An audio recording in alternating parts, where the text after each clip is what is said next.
The coronavirus pandemic confronts us with many new challenges. To defeat this virus, we need a vaccine, better treatment methods, and large-scale testing. And for that, we need research. Scientists around the world have already produced a wealth of knowledge on coronavirus, but no researcher, lab, or country could find the solution alone. And this is why we want to help scientists to access data and share it with the others, across borders, disciplines, and healthcare systems.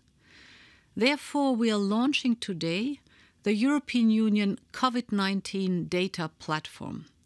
Researchers will be able to store, share, and analyze a wide variety of findings on coronavirus on this platform. From genomic data to microscopy and clinical data, for example.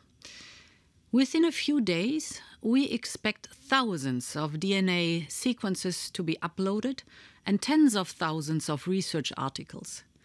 The platform is an important part in the building of Europe's open science cloud. With the Science Cloud, researchers will have a trusted space to store their data and access data from researchers from all other disciplines. It will make science respond even better and faster to what society needs. I have the deepest admiration for all those who spend their days and often their nights in labs for the benefit of all of us. And I invite all researchers to take up our offer and to join the European Data Platform. Together, we will find ways to defeat this virus.